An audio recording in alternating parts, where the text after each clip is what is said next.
Alright, so if you just got your Neo from DJI and you want to know how to set it up and take the most advantage of your new drone, well, this is going to be the perfect video for you, as we're going to walk through all of these settings and flight modes so you understand exactly what this drone is capable of, and I'm also going to walk you through the settings that I use to make the most of your new drone. Also, this video is sponsored by Squarespace, but more from them later. Okay, so something you need to know right off the bat is the Neo can be flown in various different ways, which means how you use this drone is going to depend on how you want to fly it. I made a full video on all of the different ways the Neo can be flown, which I'd recommend you check out by clicking the link in the top right corner or checking the video playlist in the description. But for this video, we'll be walking through the settings if you're going to be flying this drone using the automated flight modes with just your phone, as a GPS guided drone with the RCN3 or RC2, and then we'll touch more on the settings for flying this drone in full manual, so like an FPV drone with goggles. I'll leave some timestamps up on the screen here, so depending on how you plan on flying the Neo, you can skip ahead to that part and hear that information. Now, I'd venture to say that most people that purchase the Neo are going to buy just the drone itself, use it with their phone, and quickly realize that they might need some other accessories like the FPV goggles and the FPV remote or the standard RCN3 controller so that they can get more out of their drone. Remember, the Neo only comes with just the drone and a battery. If you buy the drone only, a remote controller is not included in the box. So to start things off, let's dive into the Fly app to go over the settings I use and what they mean when flying with just your phone and no remote controller. Now, funny enough, you don't even need your phone to fly this drone. You can use the button on the front just near the camera to toggle between the different flight modes. Once you find the one you want, the drone will lift up and out of your hand. Now, while this is insanely easy, you will need to connect the Neo to your phone through the Fly app at some point in time to activate the drone initially, but also to change some of the settings to really customize how the drone flies within these automated flight modes. So why don't we jump into the Fly app here and I'll walk you through some of the things that you need to know.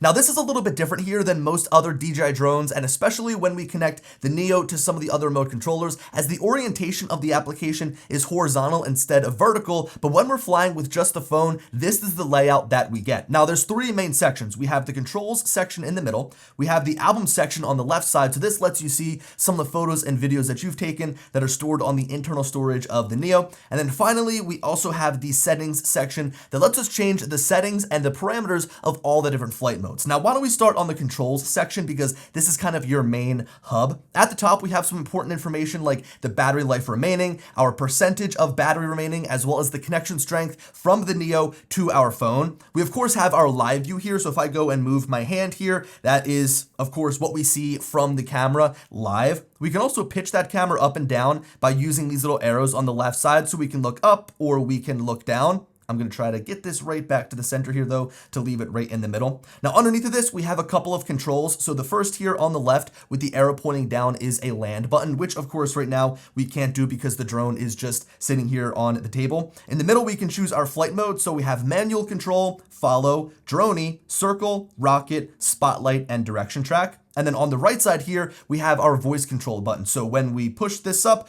we can go and we can actually tell the drone what we want it to do, and it will, I don't want to go and enable it here so it doesn't take off on the table, but using that button right there, the quotation button, we can actually tell the drone what we want it to do, and it will do it with our voice. Now on here, kind of moving to the bottom section of the screen in the top right corner, we've got a microphone icon. This will allow us to sync audio from our phone to the video that we capture. So you can be talking into your phone here while the drone is hovering there, and it'll sync it in the video that is on the drone, which is pretty cool. Now, of course, in the middle of the screen, we have our start button, which will have the drone take off and enable any flight mode that you have selected at the top. At the bottom here, we can change the settings for the specific flight mode that we're in. And yeah, that's pretty much it for the control section here. It's very easy. Now, this middle section will kind of change depending on what flight mode you're in. Now, with these automated flight modes, droney, circle, rocket, it's all the same. But if we go to manual control, we can now actually manually fly the Neo by holding takeoff here. Why not? Let's do it. You can go and hold down and it'll actually take off, and now we can use the virtual sticks to move the drone around, rotate, fly backwards, fly forwards, and then we can go and we can hold that land button there to bring it back down. Which is pretty cool. So the manual control is kind of fun to just kind of nudge the drone around if you need to. To me, I really wouldn't recommend flying in manual for fun. You'd want to grab one of the remote controllers if you wanted to do that, because that gives you so much more range, flexibility, and speed. This to me is just to kind of nudge the drone around and land it if you need to, or move it into a position where you can take a photo of like a group of people if you don't have a remote controller. But the manual controls really aren't all that great. Now, the final thing I want to go over here in the Fly application before we jump into some of the remote controllers is by pressing on the settings and going through the options we can change here for the different flight modes. Now, let's start from the bottom and then work our way through the Smart Snaps section. So the first thing that I want to take a look at is the camera settings, which here we can go through and change our resolution, frame rate, color profile, the encoding format. We can also choose if we want the app to record and see our total storage remaining. Now, this is very bare bones compared to other drones from DJI. We don't have white balance control. We can't control the actual scene, or we can't control like sharpness or noise reduction. Everything is kind of handled for us, and we can just choose the resolution of our frame, how many frames we want to shoot in, and things like that, which again is probably good for most of the people that want to use this drone. This is very easy and very bare bones to go through. Now, it will change depending on whether or not we switch between photo or video. So when we jump in there will be some different settings for photographs. At the bottom here, the more settings section, this again is very, very basic. So we've got the ability to calibrate our IMU and compass. We can also see how many cycles the battery has on it. We can also change some of the different settings in terms of our control. So we can choose between imperial or metric units. We can also enable the voice control settings if we wanted to, which is something that I think is actually kind of cool to use, especially when your hands are full and you want to tell the drone to do something. You can also calibrate your gimbal if you're having any issues with it after, let's say, a crash. And then finally, with those virtual joysticks, you can actually change the mode method so that you can maybe be comfortable with the different types of settings that they have, the different directions that you can move the joysticks. If you're used to one thing and you need to change it, it's right there. Now, finally, we have an about section. This just shows us information about the drone, like our firmware version, app version. It shows us the serial number of the drone and the battery. So this is where all of that information is lying. And compared to what we'll see in the DJI Fly app, this is very, very basic. So this is all you get in terms of the settings. Now, finally, under the Smart Snaps up here, we can really choose how the drone flies and how it behaves within these automated flight modes. And these will translate over to when using the button on the front of the drone. So you can come into the app, you can make all of your changes here in the settings, put your phone away, and then just use the drone from there using that button on the front. So for example, jumping into the follow here, we can choose how far the drone follows us from. So do we want it to be close, medium, or far? Now for me, I like it far away. I like being a little bit further, kind of give that third person view of me on my one wheel or me on my bike. I also like the follow height to be flat, so it's kind of level with my body. It's not too high or it's not too low, but of course you can change that depending on your needs. Now, jumping out of here, as you go through some of these different modes, for example, droney, you can choose the max distance, the height as well. So this is like, do you want it to rise up and away? Do you want it to fly a little bit more flat away from you? And also, how far away do you want it to fly? 32 feet is really not all that far. Wish you could go a little bit further. Same thing with circle. Do you want it to fly flat or low? How far do you want the drone to be away from you? Now we get 65 feet, which is way better. Coming down here to rocket, this just flies up and above you. So this, again, we can choose our max height, 32 feet, a little bit weak, but then we can also choose whether or not the drone rotates or if it just flies straight up with no rotation. The spotlight section here is basically like when the drone is sitting there, do you want to take a photo of you or a video? So spotlight works by basically the drone hovering as if it's on a tripod, and then it follows you around, so it's not going to move in place. It's just going to rotate to keep the camera trained on your subject. And then finally, here under custom, you can choose between a couple of different modes. You've got helix, boomerang, and direction track, which of course is going to change depending on which one you want to use. For me, I like to use direction track, so it's kind of a different take on the follow mode. Instead of staying in one spot though, it'll actually follow you from the same side no matter which way you move, so it gives you a little bit more customization. And again, from here, you can choose the follow distance, the follow height, and all of those things. So this is a really good idea to come into here and make sure that all of these settings are set up appropriately for you before you go and fly your Neo, but the Fly app is fairly limiting. So now we're going to go and jump onto the RC RC-N3 to go through those settings if you want to fly with a controller. But first, here's a quick word from this video sponsor, Squarespace. Squarespace is my all-in-one tool to share and manage my content. The layout that I've chosen gives me the ability to share my videos, photos, and general information with my audience on my own terms, so I get to choose how it's displayed. I was able to fully customize the experience of my website quickly and efficiently thanks to their many templates that got me started. All the elements that Squarespace offers gives me many different options to feature the images and content on my web pages. This also makes my website easy to maintain over time, so I can spend less time updating my website and more time creating. You can get a jumpstart on your own website using design intelligence that leverages AI for a faster design. This allows you to build a personalized website that fits you or your business's needs. Aside from being a digital portfolio for my work, Squarespace has also become my main way of operating my business on the daily. From accepting payments from clients, sending invoices, and being able to operate my own digital store, I couldn't imagine doing business without it. To keep on top of how my website is performing, Squarespace's analytics go in depth so that I can see how much traffic my website is getting, what area my website is being viewed the most, and I can see which web pages and which content is performing the best. Okay, switching gears here, we now have a remote controller connected to the Neo. So this controller is the RC-N3. You can also use the RC2, which gives you the same experience, but it just has a built-in screen. You won't have to use your phone as the screen or to interact with the Fly application. Me personally, I like to use that RC2 because everything is contained on one device. I don't need to worry about bringing my phone, plugging it in, draining the battery, and dealing with all of the notifications. Using a controller, either the RC-N3 or RC2, is going to give you a great GPS experience with the drone. It also just gives you these tactile buttons and sticks to actually get the best control over the drone. Of course, within the Fly app, we do have those virtual sticks,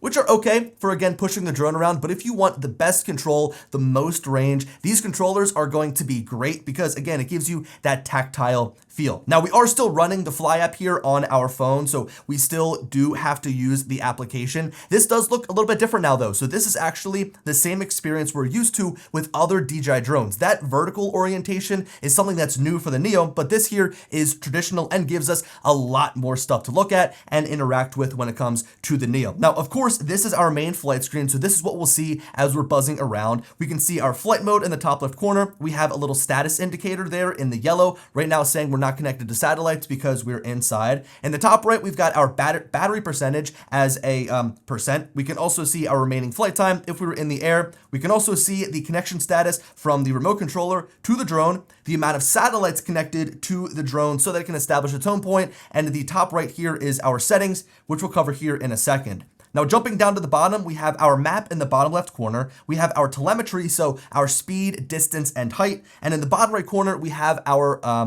camera control. So this is like our exposure value, our resolution, whether we're shooting with automatic or manual controls. And then finally, on the right here, we have our record button. We have our album button. We also have our video recording options. We can choose between shooting video or shooting photos. And on the left, we can choose to take off or we can choose the follow mode. So this main screen here gives you all of the functions that you need to access mid-flight at a quick glance. But what we really want to check out is the three dots in the top right corner that give us so many settings. Now, we've got safety, we have control, we have camera, we have transmission, and the about section that gives us all the information about our drone, just like we saw in the application. So a lot of what we have in here is the same as what was just in the Fly app when connected directly to the drone, but now it is way more in depth. So for example, we can choose the max altitude the drone can fly to, our max distance, so we can actually set a geofence or a barrier so we don't fly too far away. And we can also choose our auto return to home altitude, as well as update the home point to where our controller is or where the drone is. So if we move after taking off, we can update the home point so the drone knows where to fly back to. Now for me, I like to have my max altitude all the way up at 400 feet so I can get the maximum altitude. My distance, I leave it as no limit so I don't hit this weird wall if I need to fly a little bit further. And my auto RTH altitude is going to depending on what is around me. So if I'm flying in an open field, 100 feet is going to be fine. But if I'm in an area where there's tall trees and tall buildings, I'm going to want to bring this up so that the drone, when it comes back to me, flies up above those structures, comes back safely, and then lands. So this is going to be dependent upon the environment that you fly in. Now scrolling down, we have our AR settings. So this allows us to see like a little home point on the screen so that we can fly our drone back. It'll also show us the shadow under the drone. So as it lands, it'll show you the area it takes up, and it'll also show you its return to home route as it's coming back with a green line. So these AR settings are fairly new and are definitely nice to have turned on. Now scrolling down, we can calibrate our IMU and our compass. we can see some battery info, and we can also unlock our geozone and use Find My Drone. So these are tools if you're in an area where there might be an airport, you can unlock the zone so that you can fly there legally, and you can also use Find My Drone in case you crash and lose it. Now finally, at the bottom of the safety sections, we have the advanced safety settings, where when the drone loses signal from the controller, you can choose what it does. Does it return to home, descend, or hover? Now, I would always have this set to return to home if you're outside and flying, because you don't want the drone to be 500 feet away. Disconnect and just sit there and hover, and you've got to like go get it and reestablish that connection. Just let it come back and fly back to you on its own. But if you're flying inside, I would recommend changing this to either descend or hover. You wouldn't want the drone to try to return to home, fly up and hit the ceiling and crash. So just know that even though return to home is what you want to use outside and in most scenarios, change this for when you go inside, and make sure you do it vice versa, because if you go back outside and have it set to descend or hover, you disconnect and it lands in the water, it's probably going to be a very bad day. So be sure to have this set depending on where you're flying. With emergency propeller stop, I've got this turned on so that while you're in the air, you can stop the propellers in an emergency and the drone will fall down to the ground. But yeah, so those are all of our safety settings. It gives you way more to choose from than it would within just the Fly app connected to the drone. Next, we have our control section, so we can choose the unit value between metric and imperial. We can choose the zoom of our display on the Fly app here, so I've got it set to standard, but if you have a hard time seeing, you can choose a larger text option. In here, we can actually also change the gain and expo tuning, so we can actually change the maximum speed, we can change the brake sensitivity, the angular velocity, we can change the way that the sticks react to our input, we control the gimbal speed. I mean, this is the stuff, again, that you can't get in the Fly application, but definitely will be specific to the controller, as it does rely on the remote to be used so that you can change how the sticks act. Now, if you guys want to go ahead and just take a look at what I have here, this is pretty much standard straight out of the box. I haven't changed anything in here. The Neo isn't as I would say an exhilarating flight as say the Avata, or as, you know, like one of the larger Mavic drones. So I really don't think that you have to do too much tuning than what comes out of the box here. But if you notice that the drone is spinning too fast or spinning too slow, you can change that. If you want to change how it reacts to your input on the sticks, you can change that. So this is a really great spot to come into and tune how the drone flies based on your input for both the normal, the sport, and the cine mode. So you can get the most speed out of the drone. Now, going back out, you can calibrate the gimbal like we could within the Fly application in case anything goes wrong. You can also enable phone charging, so it'll actually charge your phone from the controller. It's kind of like a trickle charge. It's not going to charge it very fast. In my opinion, it kind of just keeps the phone alive. It makes it die a little bit slower, so you can enable that if you want to. We can change our stick mode like we could within the Fly application. We can also customize our buttons, so we can customize the FN button on a single press or double press to either recenter the gimbal, enable cruise control, lock or unlock the auto exposure, increase or decrease the exposure value, or open up our camera settings. You can also calibrate the remote controller here, as well as go to a flight tutorial and repair the controller to your aircraft. So a lot more control settings in here than we got with the Fly application, because of course we now have a controller. Now, another section that's fairly beefed up is the camera section. So we've got a lot of the fairly same stuff as we had in the Fly application when connected. We've got the color format, we've got the coding format, we've got the format of our video files here, which is MP4. You can choose video subtitles to be turned on or off. I'll leave those off. You can also adjust your anti-flicker. You can choose whether or not the app records. You can enable the histogram, which is right there on the left side, so that you can see what the exposure is like of your image. You can tell the camera to tell you whether or not an area is overexposed. You can add grid lines and a center point, which I love to fly with, so I can frame up my shots and see where the center of the frame is. You can also turn on a frame guide, whether you want to crop it after the fact, although I wouldn't crop this video. The image quality is not all that great. You can also now adjust your white balance, and you can also adjust the style, so your sharpness and noise reduction. Again, these are things that were missing without the controller. Finally, we can adjust some of the different storage options, so we can choose, or we can format our internal storage. We can name some different custom folders as well as the files. And finally, we can turn on our cache. So this allows us to save the video files in a lower resolution to our phone in case the drone crashes, we lose it, and we aren't able to recover the footage off of the internal storage. Now, finally, we have our transmission section.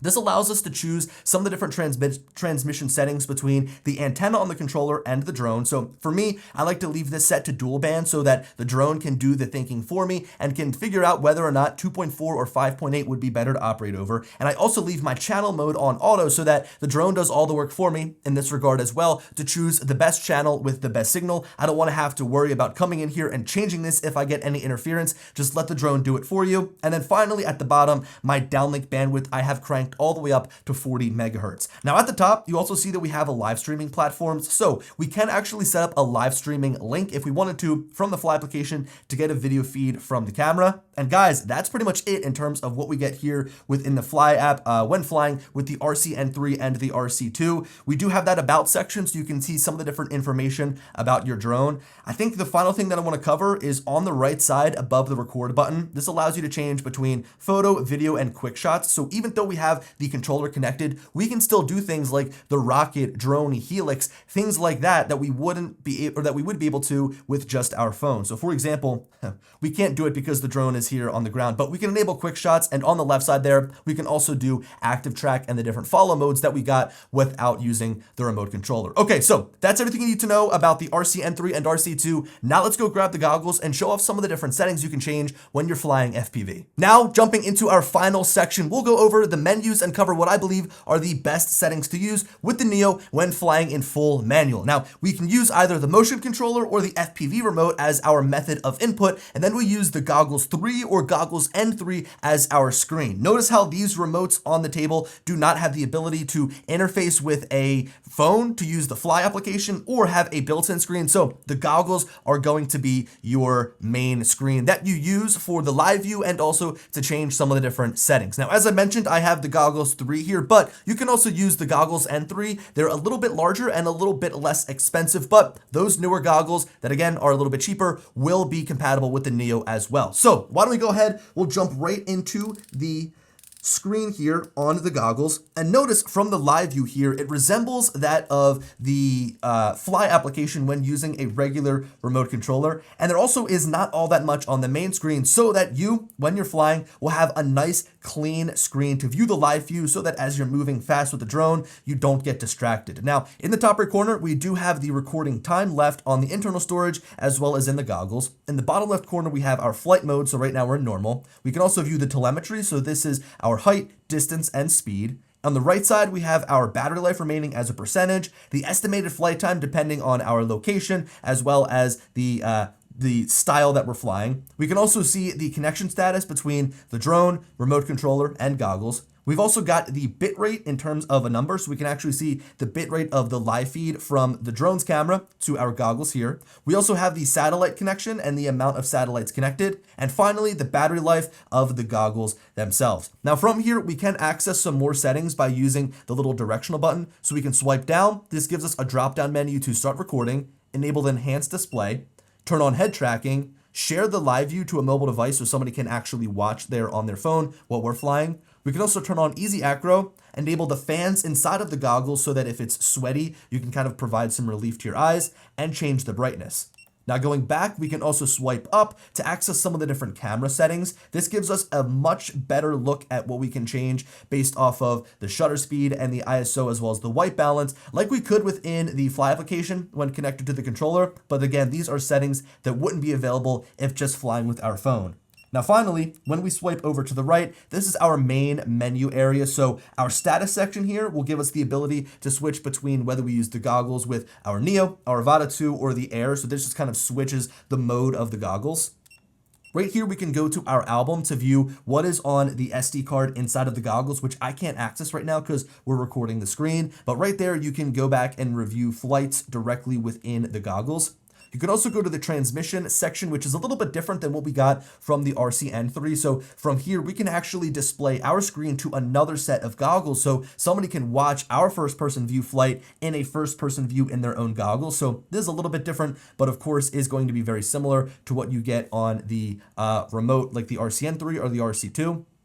Dropping down to the settings, this is like the main area. So just like we had within our app on the Fly app, we've got safety, control, camera, display, and about. So under safety, we can do things that we're very used to, like changing our max flight altitude, distance, and the return home altitude. Again, what I'd recommend doing is turning off that flight distance so that you don't run into anything. Give yourself the maximum altitude of 394 feet, and then change your return home altitude based on what's around in the area. So if you're in an open field, the lower return home altitude is going to work fine. But if you're, say, near some buildings and trees, you want to jack that up so the drone can, if it loses signal, fly up over those obstacles, come back to you safely, and not collide with anything. Now we can also adjust our home point based on where the drone is or the remote controller is if we end up moving around. We can also calibrate all of the different sensors in our goggles as well as the drone, so the IMU, the compass, and things like that. Camera view before loss, this is not enabled to be turned on because I'm currently recording, but this is pretty cool because it'll actually give you like the last 30 seconds before you crash and lose signal. So if you want to, you can review back that final piece before the drone crashes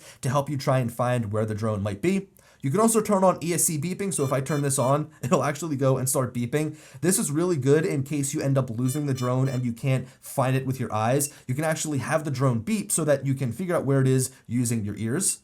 You can also go to the advanced safety section. So this is very similar to what we had on the RCN3 remote controller. You can choose whether the drone returns to home, lands, or hovers, and you can also turn on your emergency propeller stop. Again, I'd recommend using return to home when outside. So if you're far away, the drone will come back to you. But if you're indoors, turn it on to either descend or hover so the drone doesn't try to return to home, fly up and hit the ceiling, and crash when you're inside. Now that's it for the safety section. We'll go down to control. We'll go and select remote controller first. This is what I believe to be probably one of the most important sections to change. So this allows you to go and customize the buttons on the FPV controller. You've got the C1 as well as the C2 button on the back there that you can customize, although it's fairly limited with what you get with the Neo compared to, say, the Avata 2. So with this, I just have it set to ESC beeping, because that's all that is available. With the top, middle, and bottom buttons on the back of the FPV controller, you can choose ESC beeping. You can choose where you want the gimbal positioned, or you can do stop motors. And that's the same for C2 up, middle, and down. So really, again, you don't have many options here. I just have it set to gimbal up, recenter gimbal, and gimbal down so that I can quickly change those on the back. And then finally, our custom mode, I of course have this set to manual so that we can go and jump in and fly our drone in full manual instead of having that turned off. Now let's go over to stick mode. Oops, we got to go all the way up. Go over to stick mode. Again, as I mentioned, you can choose whatever is more comfortable to you. Mode 2 is the default, but I've had people come to me and say, hey, I prefer mode 3 because I fly helicopters and video games, and that's what I'm used to on my remote controller. So, hey, if you're used to something else, go ahead and check out the other modes in here. But for me, I've been flying mode 2 for years. It's just what I'm used to, and it's also the default. Now, the gain and expo settings are very important. To me, I have used these same settings across all of my FPV drones on all of the ones that have come from DJI. I've gotten torched by people who are like true FPV pilots who say that these aren't sufficient, but for me and the type of flying that I do, I prefer to have my settings set like this across the board for my rates, my expo, as well as my center sensitivity. So the gain and expo settings when using an FPV controller are way different than the gain and expo settings that we got when using the regular RCN3. And then finally at the bottom here, I have the M mode attitude limit turned off, or turned on, I'm sorry. Actually, no, this should be turned off. So this now allows me to actually like dive the drone down, and it's not going to hit any sort of limit as I'm trying to fly in manual. Now I'm able to actually go and dive the drone down and fly it like a true FPV drone. So that is turned off for me. Finally, RC calibration, I would just do this if it's giving you some sort of error, but that's where it is in the menu in case you come across that and it won't let you take off. Next up, we have our gimbal pitch speed, which I just have set to normal because I don't do much pitching of the gimbal while I'm flying. I've usually got my gimbal pitched and set at a fixed spot so that when I'm flying FPV, it's not moving all around.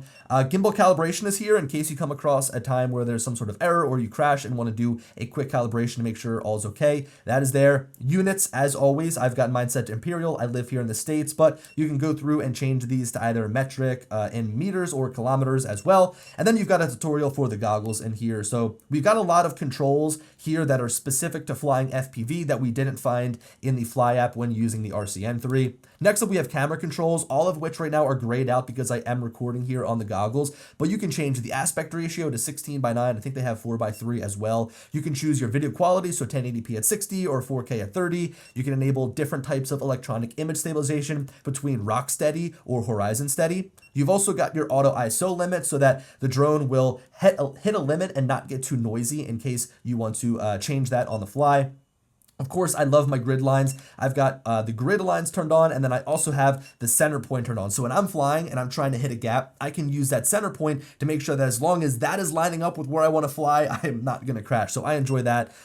Format is here, so we can format the goggles storage, or we can format the storage on the drone. We've also have some advanced camera settings here, which is great, some of which pertain directly to the goggles. So we can choose to record with both, so like the goggles as well as the internal storage on the drone. We can also choose the camera view recording, so that actually allows us inside of the goggles to view the menus when we record. You can actually turn this off and it'll just be a clean feed with none of the menus over top. But of course, for this screen recording and for this tutorial, I've got that turned on. We also have auto record on takeoff turned on. So that means that once we prime the motors and take off, the recording starts, and that just helps me make sure that I don't end up going and flying and not having recorded the flight. You can choose the video codec, 265 or 264. You can adjust your sharpness and noise reduction. I've got mine set just to 0 so that I can do any adjustments afterwards if I need to. My anti-flicker is on auto. I let it do all of the changing for me. And then video subtitles, I've got it turned on, although I never know why I have that turned on. But for me, video subtitles is kind of useless, and usually that is all turned off. Okay, so that is it for the camera settings. For display, this is going to change a lot of stuff about the actual goggles. So for example, your brightness level can go between 0 and 6. I've got mine cranked all the way up so that I can see. Usually I like the brightest panel possible. My display scaling is going to change like how big or small the screen is. So right now I've got it occupying 90% of the actual screen in the goggles. This just allows me to definitely see each of the corners. You can of course change this so it takes up the whole screen, but I find sometimes it's hard to dart my eyes around. You can even actually set this as low as 50% so that it's directly in the center and you don't have to move your eyes around as much when flying. I like to have my home point turned on, so in the goggles I can see where the home point is. Goggles defog, again, when you turn this on, you'll actually hear the fans kick up and it'll give you a little bit of cooling inside of the goggles. We'll turn that off for this case. The real view is using the little cameras on the front of the goggles here. I really don't use the real view all that much, and the picture-in-picture is turned on as well. So this allows you to double tap on the side and view through the cameras so that you can see what's in front of you, although I don't know, I kind of find that to be a little bit of a gimmicky feature. And finally, we have our About section. So this is all of the aircraft firmware and stuff like that. Now at the bottom here, we do have the More section where we can enable wireless streaming. So this will let you stream to other areas like a phone or a computer or goggles if you want to go and share that flight with somebody. But guys, that pretty much wraps up everything that we have here for the manual flight. Gosh, I know that this was probably a long video, but hopefully, depending on how you fly your drone, you're going to be able to skip through this video and figure out what works best for you in terms of the best settings and what the different menu options and settings mean. Anyway, thank you guys so much for watching. Let me know your thoughts down below, and as always, I'll talk to you later. Peace.